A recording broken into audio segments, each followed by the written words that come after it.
असलं तर मला सांगत नाही होत तुम्ही काहीतरी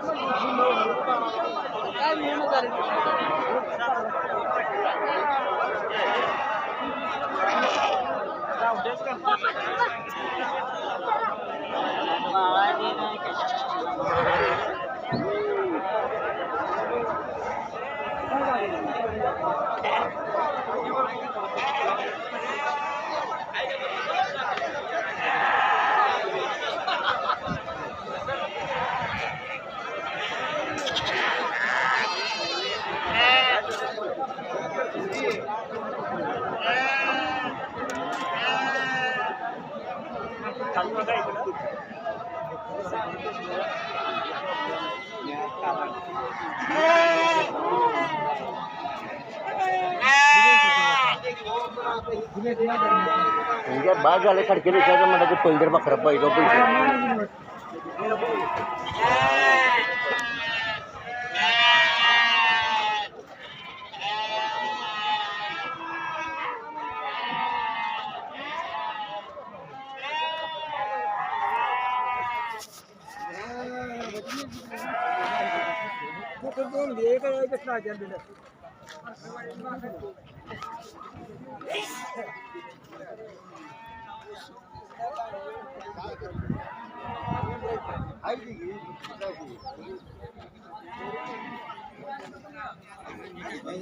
शेळी मेंढी पालन करणाऱ्या लोकांची एवढी काही गैरसमजूत आहे बरं का,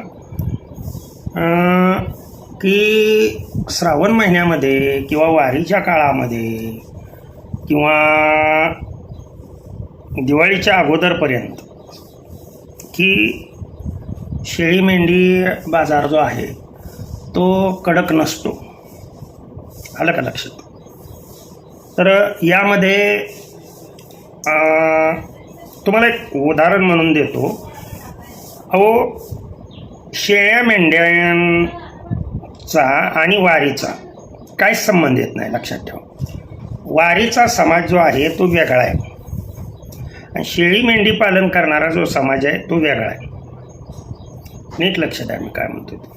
आता माझे वारकरी जे आहेत, जे शेळी मेंढी पालन करतात, वारी तुम्हासाठी आहे हो, खाणाऱ्यांसाठी वारी नाही ना. ध्यानात आलं का तुमच्या? खाणारे हे किंवा खटीक लोकांसाठी वारी नाही ना. उलट आपण काय करतो, वारी आहे म्हणून आता पिल्लं बाजारला नेऊन विकणं योग्य होणार नाही. वास्तविक पाहता बाजारामध्ये माल फिरायला सुद्धा जागा नसते, एवढा माल असतो बाजारामध्ये. पहा तुम्ही प्रत्यक्षात, म्हणजे तुमच्या लक्षात येईल. आणि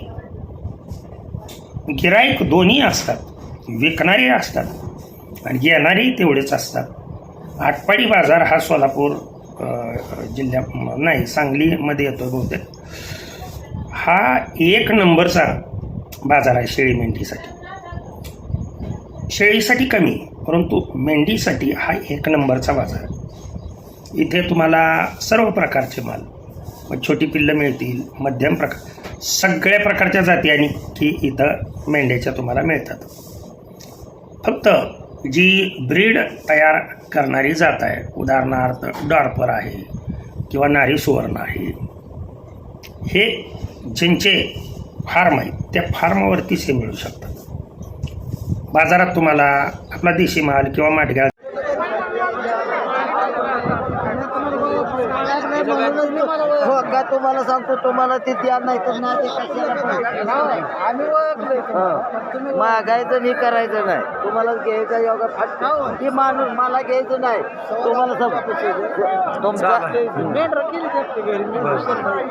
बरं का या पाहुणा काय माझं मला नाही आता त्यासाठी मोडायचा त्याला मी तपासतो कोणी त्यांना घ्यायचं सांगितलं म्हणूनच बोललो आता काय बोलू नका आता आपण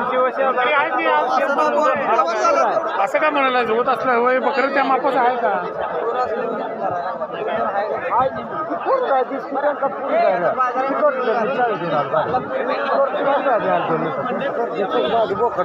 किती म्हटलं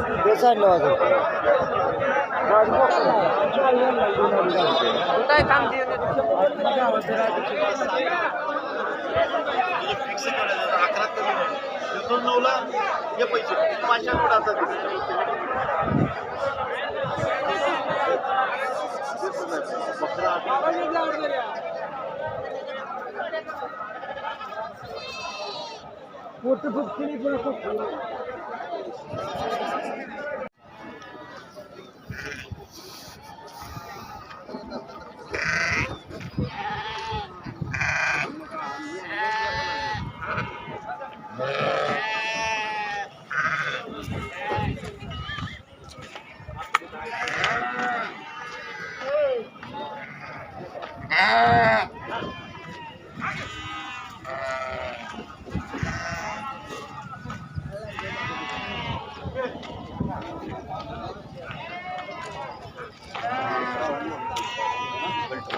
बाजार एवढा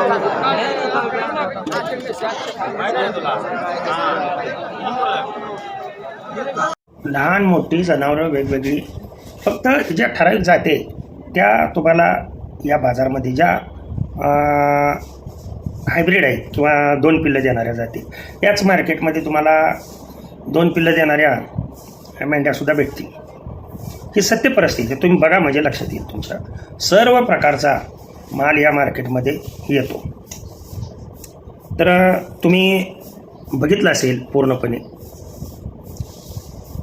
कसा वाटला व्हिडिओ आणि तुमची समजूत दूर झाली का नाही. शेळी मेंढी पालन हा असा धंदा आहे दिवस कोणतेही असू द्या माल हा नेहमी टाईट दरानेच विकला जातो लक्षात ठेवा. त्याच्यामुळं मी सर्वांना हात जोडून अगदी विनंती माझी असतो वारकरी असो कोणी कुठल्याही पंथाचा असो ह्याच्यामुळं पाप नाही. याच्याबद्दल मी व्हिडिओ भरपूर अपलोड केलेत ते बघा. उगं काहीतरी येण्यासारखं कुणाचं तरी ऐकायचं आणि जो योग्य धंदा आहे तो सोडून बाकीचं उगा अपडेट बसायचं उपयोग नाही आहे. थोडंसं ज्ञान घ्या. आपल्याला काही खायचं नाही ते ध्यानात आलं का. जसं आपण भाजीपाला करून बाजारामध्ये विकायला आणतो तशा पद्धतीनं शेळी मेंढी आपण पालन पोषण करायचं त्यांचं आणि तो बाजारामध्ये विकायला. तुम्ही म्हणाला मी बऱ्याच वेळेला सांगत असतो की हा इथं खटकाला विकायचं जीव जातोय आपण पाप होतोय आपल्या. मग भाजीपाला तोडताना पाप होत नाही का मग त्याला जीव नाही का. काय बावळटपणाच्या उगं समजुती डोक्यामध्ये घेत आहे. लक्षात ठेवा या गोष्टी. अशाने तुम्ही प्रत्येक पदार्थ जो खाताय लक्षात ठेवा त्याला जीव आहेच ना. ती सुप्त स्वरूपामध्ये जीव आहे का. तुम्ही जे बीज खाता त्याच्यामध्ये जीव नाही. त्याला पुराबरोबर बघू मातीत उगवून येतं लगेच. मग जीव आहे म्हणूनच उगवून आलं ना ते. गैरसमजुती आहेत ना. काहीतरी लोकांचं ऐकायचं बोरट्या महाराज लोकांचं आणि ते योग्य हे करायचं, म्हणजे चुकीचा निर्णय घ्यायचा हे मला नाही आवडत. सत्य जे आहे ते आचरणात आणायला शिका. शेवटी तुम्ही कसंही वागा, जग हे नावं ठेवण्यासाठीच आहे हे लक्षात ठेवा आणि योग्य पाऊल उचला. ओके. रामकृष्ण हरी, विठ्ठल केशव.